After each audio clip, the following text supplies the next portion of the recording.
मुंसिफ TV के इस खास कार्यक्रम में green talk with Anil Pratap Singh में आज एक ऐसी शख्सियत है जिनको जो किसी परिचय की मोहताज नहीं है। और ये मेरा सौभाग्य है, हमारे मुंसिफ टीवी का सौभाग्य है कि एक ऐसी शख्सियत हमारे साथ जुड़ी है। तो green talk with Anil Pratap Singh के इस खास और नए एपिसोड में आप हमारे साथ जो हमारे साथ मेहमान जुड़ी हैं, आपका जीवन यह साबित करता है कि जुनून की कोई उम्र नहीं होती। चाहे वो किसी भी उम्र में वो जुनून शुरू हो जाती होती है। और समुद्र की गहराई की अगर तुलना की जाए तो मानवीय जज्बे के साथ किया जा सकता है, जो आप में दिखाई देता है। देश और दुनिया में कोरल वुमेन ऑफ इंडिया के तौर पे जाने जाने वाली मशहूर, और जो कभी एक गृहिणी रही थी और जिन्होंने 49 ईयर्स ऑफ द एज में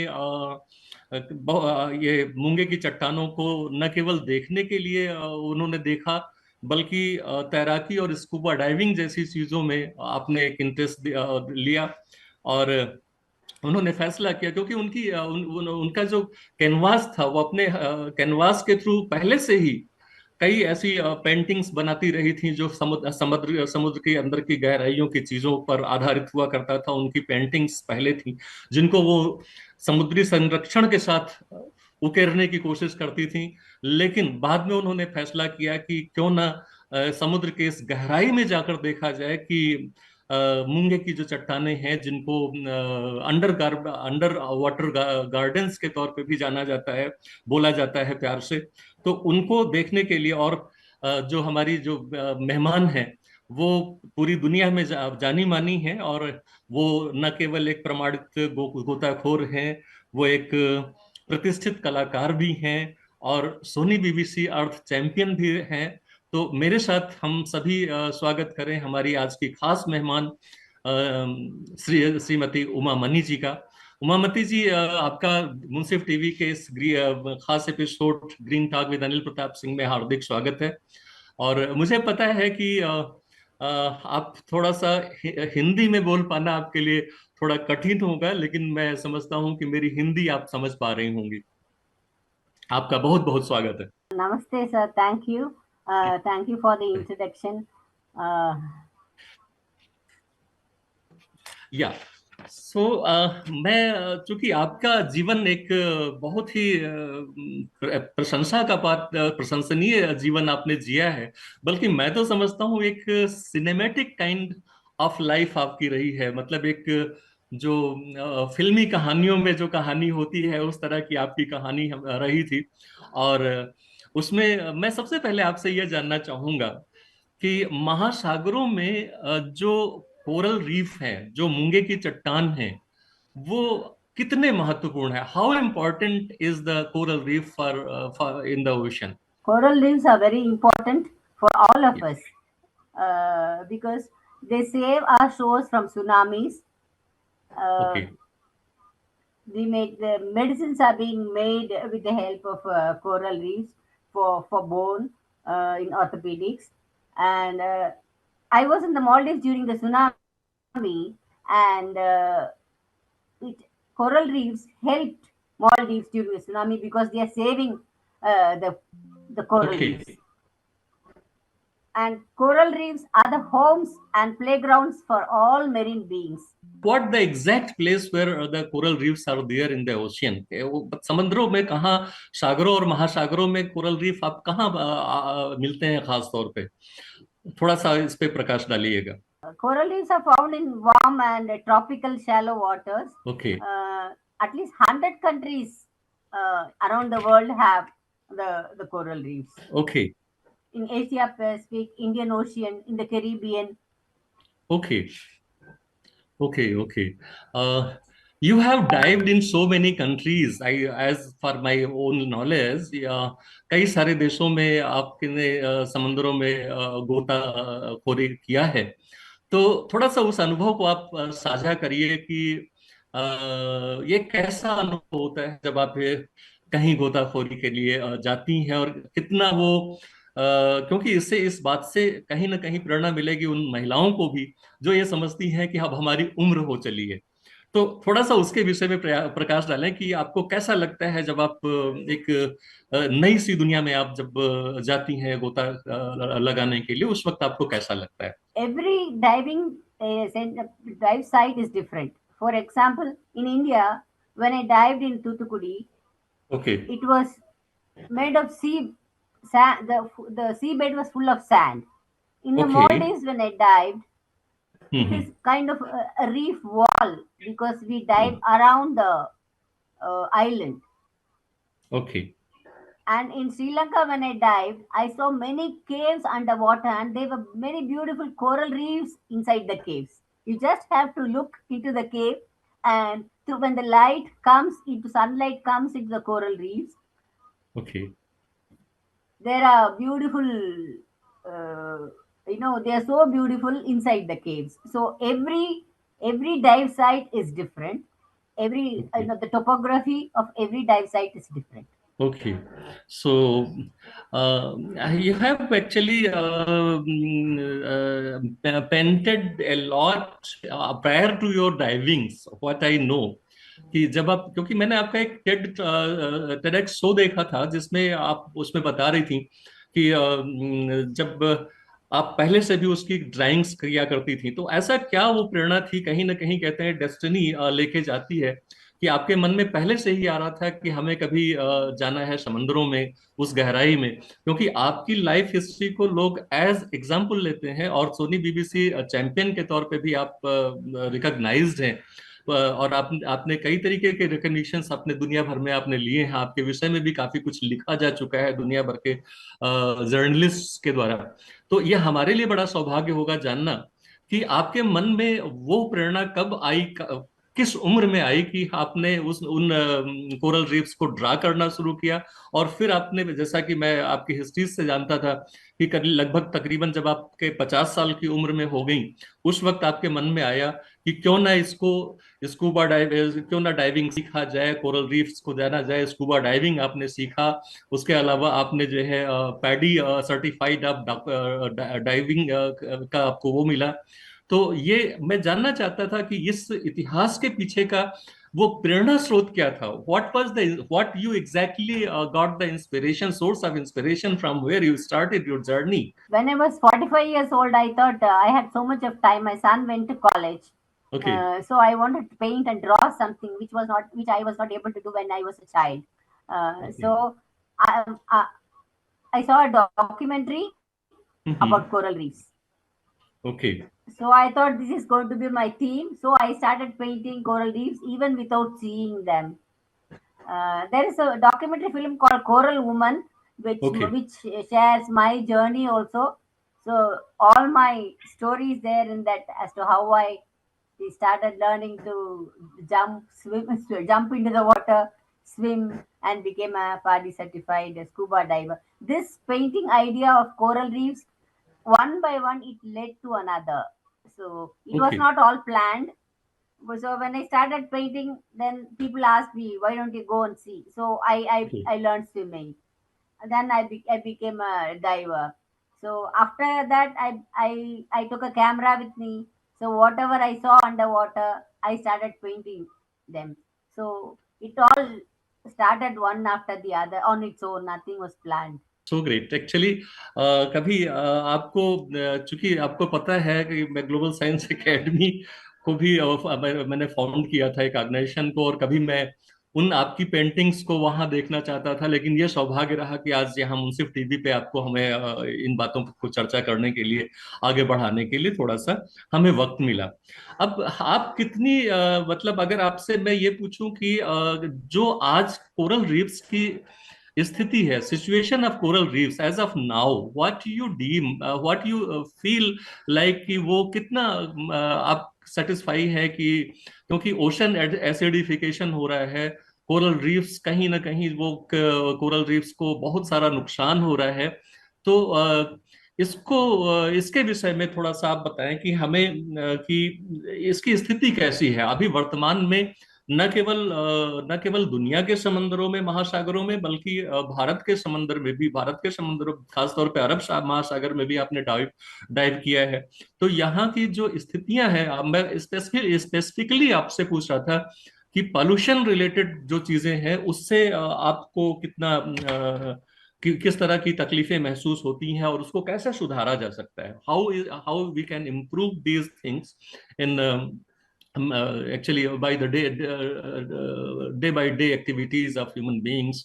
And I'm not talking about the people, intellectual people. I'm talking about all the conscious citizen across the world. What in your opinion is the major cause of ocean pollution and devastating nature of these coral reefs, and how we can restore by the consciousness of the citizen? So I have seen clear oceans also, which makes me very happy. But I have dived in sewage water also. Okay. The sewage water was directly led into the ocean without being treated. Oh And my God. for the film Coral Woman, I have seen sewage. I have dived underwater and I felt sick on swimming and diving in sewage water for continuously 3 or 4 days. Oh, So think about the fishes which swim in the sewage water on a daily basis, and the people who eat it. And there are not many fishes in the sea like before, because the sewage water enters directly into the ocean. So number one is sewage water should be treated before sending into the ocean. It before, should yeah, be mandatory. It should be made a mandatory, yeah. rule. Sewage should Mhm. not reach the ocean Mhm. directly. So that I have suffered. And when I was diving, I saw a turtle with a plastic cover, thinking it was food. Yeah.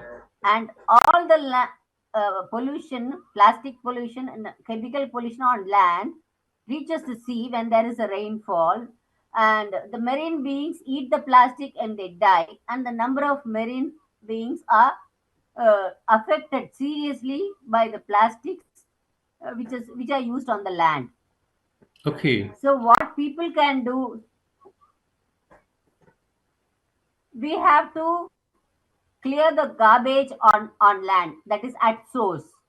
It shouldn't Yeah. reach the ocean. Before, everybody should learn, civic sense Yeah. should be taught once again, right from the beginning. What the initiatives you are narrating right here are mostly some kind of individual and some this kind of consciousness kind of action.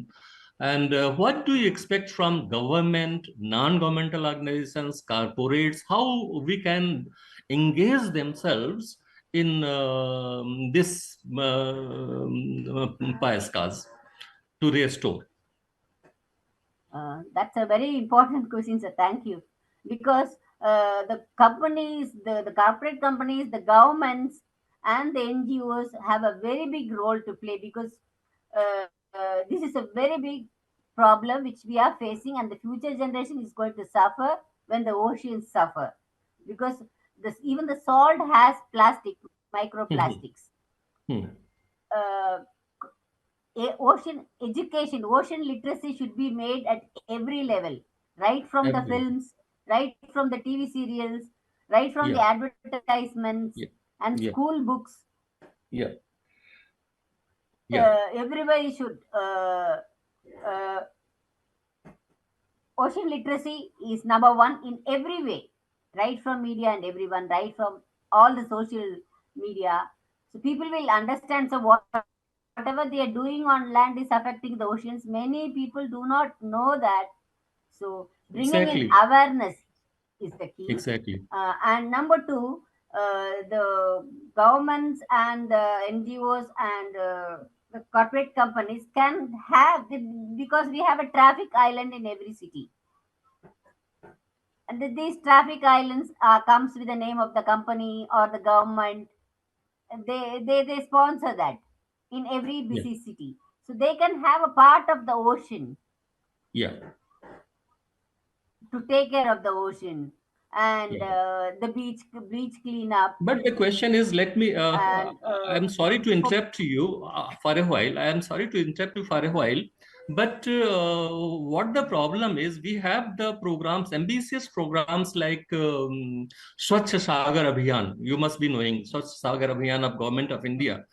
But these programs, what I think is, are highly restricted to the areas where the coastal areas. What I mean to say is coastal area. These programs are highly restricted on these areas. What I have previously narrated to you, that the interconnectivity between the surface and sea is still to be understood right from the top to bottom, because I'm not going to take the name of that honorable minister, but he says that we are away from miles away from the coast, so we don't have any budget for SDG 14.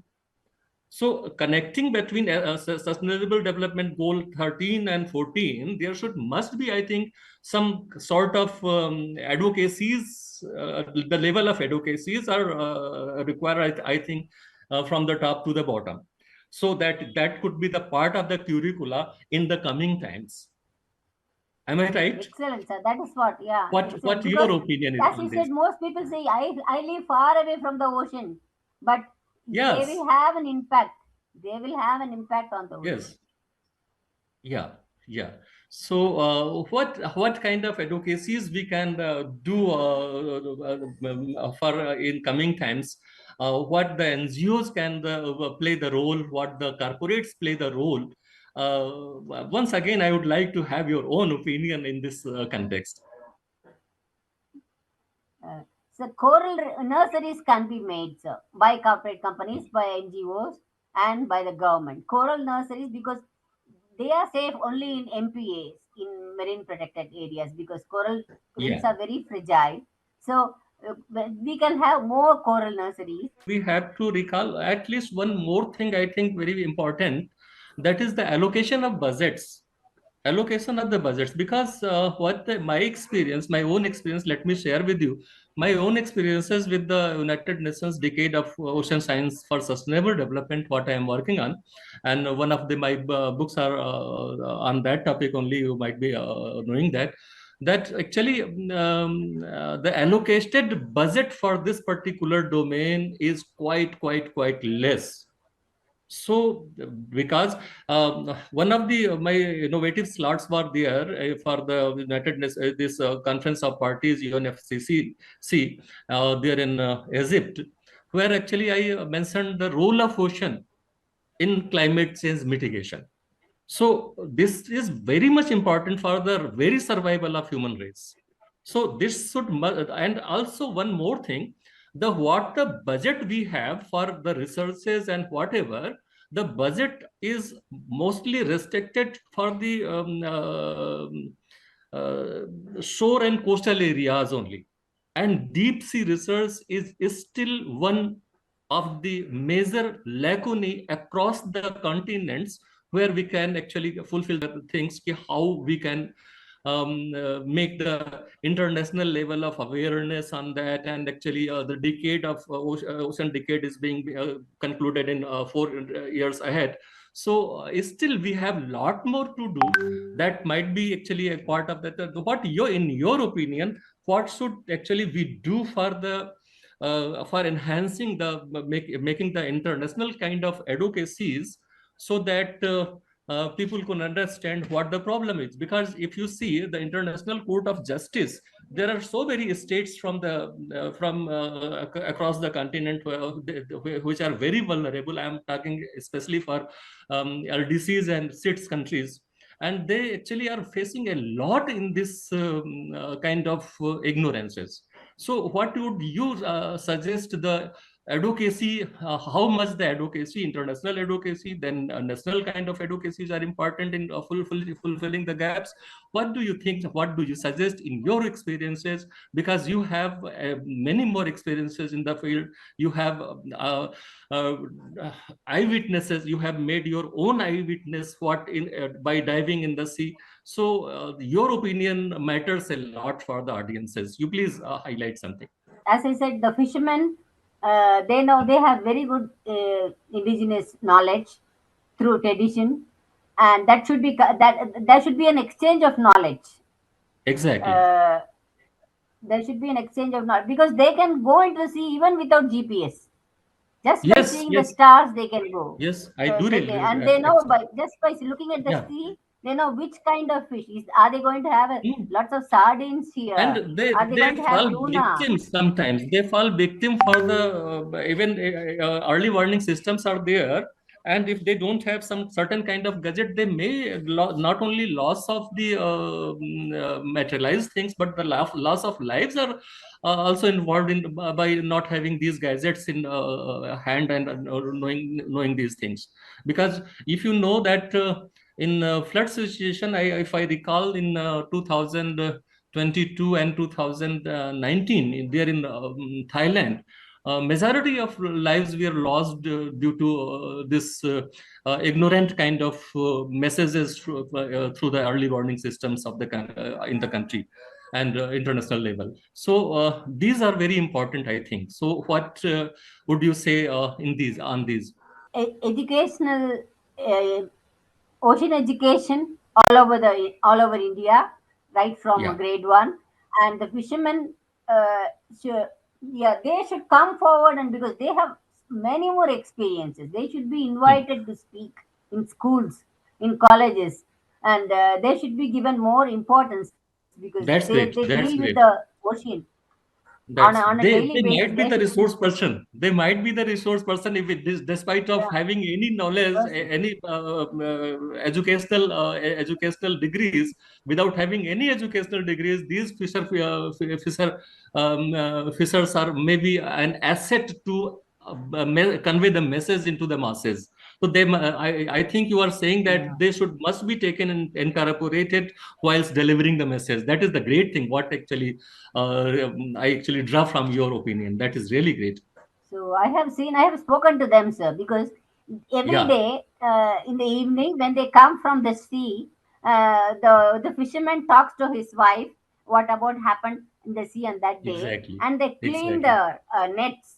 So when the husband and wife they clean the nets, they talk about what all is happening. The wife explains what is happening on land. So they have Yes. very good indigenous knowledge which has to be shared, and Yeah, they because they are their livelihoods depends upon the oceans. They will have many questions to ask.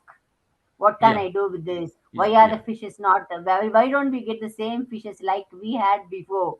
So Hmm. there should that the gap should be bridged. And we also got some opportunities like the days what we observe, like the World Ocean Day we observe on 8th of June, and even on 1st of June, if I am not forgetting, 1st of June is for the coral reefs we are dedicated. So these days are important, and rigorous kind of activities can happen through the stakeholders in the field working in the domain. So your messages are extremely, extremely, extremely important for ourselves. What the last message you would wish to deliver to the audiences, ma'am? Because our Uh, program is ending in few minutes. Few, yeah. yeah, ours is a subcontinent, a peninsula with lots of coastal states Hmm. and ocean. So ocean literacy is important, and at home please save rainwater because it helps the ocean. It doesn't carry chemicals to the ocean through rivers, that everybody can do. And segregate your garbage. Please segregate your garbage at home. Make compost. Kabadi wala, there should be every Yes, street should yes. have a kabadi wala. See, for example, you take a street, there is a restaurant, there is a salon, And right? it is There is a very common provision shop. it is very common call in the morning for each and every places across the country, I think. It is very common wise, yeah, I'm here to collect your garbage. That is the very right person to, in fact, deliver the thing to for the circulatory economy. Yeah, Every street should have a kabadi wala because he recycles it up properly. They know how to yeah, recycle it, and it yeah, is their livelihood. So every street yeah. should have. We should have more programs for kabadi wala. More startup kabadi wala startups should be there. So simple things, and that is these are my humble suggestions, sir. That's really great. Kabadi wala initiatives is one of the things. Actually, one more I have drawn from you, this worthy discussion amongst this thing. So thank you so very much for this for having this your precious time for this Green Talk with Anil Pratap Singh. We are really blessed to have you right this afternoon, and your messages, I think that your messages are very, very, very important for not only for our audiences, but for everyone across. So I think they are must going to take these initiatives. Thank you once again for having your precious time, for giving your precious time for this talk.